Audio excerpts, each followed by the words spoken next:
तो दोस्तों, क्या आप लोगों को मालूम है कि पिछले कुछ दिनों में जो है वो एक नई वैकेंसी आई है।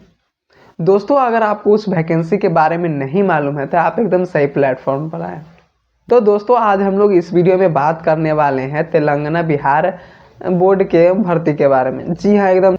तो दोस्तों, हम लोग चलिए इसके भर्ती के विषय में आज हम लोग जानेंगे इस वीडियो में कि आखिर अंतिम तिथि क्या होने वाली है, क्या क्या शैक्षणिक योग्यताएं होनी चाहिए। सबसे नंबर बात कि भाई जो है वो कितना पैसा लगने वाला है फॉर्म भरने में। अगर फॉर्म भरने में अगर पैसा लग रहा है तो सैलरी कितनी हो गई। तो इन सभी के विषय में हम लोग जो है वो महत्वपूर्ण से चर्चा करते हैं। तो बिना वीडियो को लंबा किए हुए चलिए हम लोग शुरू करते हैं। तो दोस्तों, यह भर्ती जो है वो तेलंगाना पुलिस रिक्वायरमेंट बोर्ड से जो है वो वैकेंसी आई हुई है। मैं आपको बता दूं कि इसमें जो है वो साइंटिफिक ऑफिसर हो या साइंटिफिक असिस्टेंट हो या लेबोरेटरी टेक्निकल हो और बहुत सारे पद हैं, उस पर जो है वैकेंसी निकाली गई है। जो भी इंटरेस्ट रखते हैं इसमें, जो भी भर्ती का फॉर्म भरने के लिए, वो इसका आवेदन कर सकते हैं। चलिए हम लोग जो है और आगे जो है विस्तृत से चर्चा करते हैं। दोस्तों, सबसे पहले आप इसका फुल फॉर्म जान लीजिए कि TSLP आरबी का होता क्या है। इसका फुल फॉर्म होता है Telangana state level police requirement board. ठीक है, इसी की तरफ से भर्ती निकाली गई।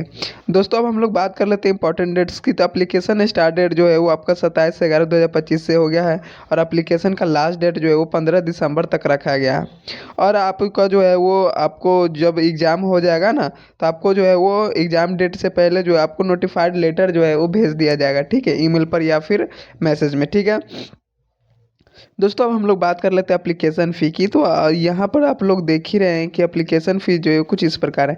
सबसे पहले आपको जो है साइंटिफिक ऑफिसर हो या असिस्टेंट हो, उसके लिए SC ST के लिए केवल 1,000 रुपये और बाकी सब जितने सारे कैंडिडेट है उसके लिए 2,000 रुपये।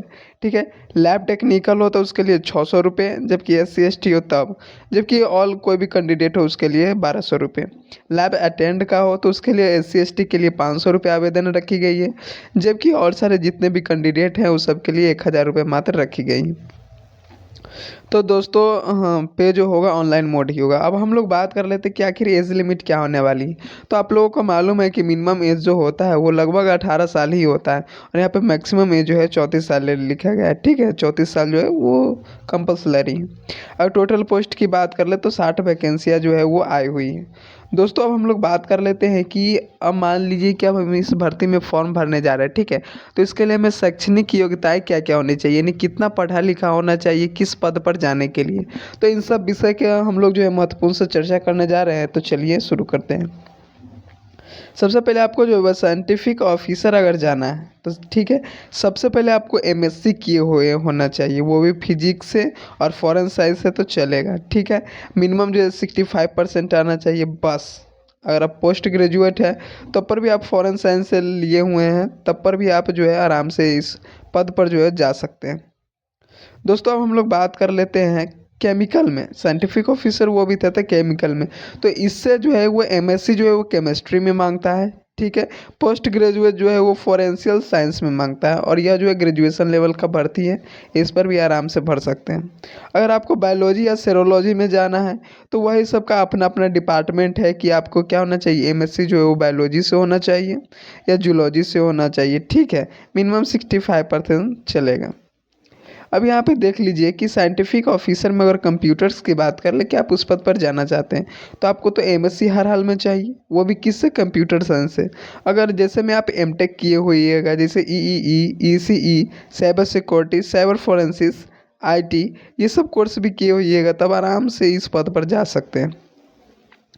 अब इसमें जो है वो फिजिक्स जनरल वाला में मैं बता दिया हूँ कि उससे क्या चाहिए। MSc जो है वो आपको फिजिक्स में चाहिए, फॉरेन साइंस में चाहिए। पोस्ट ग्रेजुएट है तो अब आराम से अब फॉरेन साइंस में चाहिए, अब ग्रेजुएशन लेवल पर भर दीजिए। ठीक है, केमिकल वाला में वही है, MSc जो है केमिकल में मांगा है। ठीक है, बायोलॉजी सेरोलॉजी ये सब जो है वही है। कंप्यूटर वाला में भी वही है, सेम टू फिजिक्स में है। तो आपको क्या होना चाहिए, लेबोरेटरी टेक्निकल के पद पर जाना है तो आपको BSc करना होगा फिजिक्स से। कोई बात नहीं, BSc अगर फॉरेन साइंस से किए हुए हैं तब पर भी भर सकते हैं, तब पर भी हम लोग लेबोरेटरी टेक्निकल के पद पर जा सकते हैं। ठीक है, केमिकल में बात कर देता हूँ, वही कह रहा है कि BSc हमको क्या चाहिए भाई, केमिस्ट्री से चाहिए। ठीक है, और BSc चाहिए ये फॉरेन साइंस से। ठीक है, अब बात कर लेते हैं लेबोरेटरी टेक्नीशियन की, तो वो भी वही बात है कि बीएससी आपको क्या होना चाहिए, जूलॉजी और केमिस्ट्री से होना चाहिए। तो दोस्तों हम लोग बात कर लिए थे शैक्षणिक योग्यताएं कि किस किस पद के लिए क्या क्या शैक्षणिक योग्यताएं जो है वो होनी चाहिए। अब हम लोग चलिए कि तनका डिटेल समझ लेते हैं कि भाई क्या है नहीं। तो आप लोगों को यहाँ पर जो है वो पिन कोड दिख रहा होगा, पोस्ट नेम दिख रहा होगा, ठीक है। तो मैं आप लोगों को बता दूं कि यहाँ से जो है पे स्किल अगर बता दूं, साइंटिफिक ऑफिसर हो, physics, general, chemical, biology, computer, इस सब के लिए जो है वो 45,960 रुपये से लेकर 1,24,150 रुपये तक जो है आपको जो है वो पे मिलेंगे, ठीक है। ये जो है वो एमएससी जो भी किए हुए हैं वो भी इस फॉर्म को आराम से भर करके 45-46 हज़ार रुपया उठा सकते हैं। बात कर लेते हैं कि अब यहाँ से बच गया कौन, जोन बीएससी किए हुए, जैसे में साइंटिफिक असिस्टेंट, केमिकल हो गया, बायोलॉजी हो गया, कंप्यूटर हो गया, तो उसके लिए 42,300 से लेकर 1,15,270 तक मिलेगा, ठीक है। ए में देख लीजिए आ गया लेबोरेटरी टेक्निकल ये सब के लिए 24,000 मात्र रखी गई। और एगो जो है लेबोरेटरी अटेंडेंट, उसके लिए मात्र जो वो 20,280 रखी गई है। लास्ट जाता है 62,110 तक जाता है। तो दोस्तों मैंने जो है वो आप लोगों को पे स्किल भी बता दिया है कि हाँ क्या मिलने वाला है, ठीक है। तो आप लोगों को क्या होना चाहिए, आप लोग, मैं लिंक देख रहा हूँ अभी लिंक एक्टिव नहीं है, लिंक एक्टिव जो है वो 27 तारीख से होने वाला है। तो जा कर के आप इस फॉर्म को हाली सीना भर दीजिए। जो भी आप लोगों के पास फ़ोटो हो, डॉक्यूमेंट हो, इस सबको अपलोड करना मत भूलिएगा, ठीक है। और अपलोड करने के बाद जो है वो जो भी प्रिंट आउट निकलता है उसको वापस घर लेकर आइए, ठीक है। तो दोस्तों यह थी तेलंगाना बिहार बोर्ड की तरफ से निकलने वाली भर्ती के बारे में भाई पूरी जानकारी। दोस्तों अगर आपको इस भर्ती से जुड़ा अगर कोई भी सवाल हो ना तो नीचे कमेंट सेक्शन डाला होता है, आप उसमें बेझिझक पूछ लीजिए, कोई दिक्कत नहीं, ठीक है। तो दोस्तों मैं जो हूँ इसी तरह का कंटेंट जो हो भर्ती से संबंधित लाने का कार्य करता हूँ। आप मुझे जो सब्सक्राइब कर सकते हैं, ठीक है, मेरे परिवार को बड़ा करने के लिए।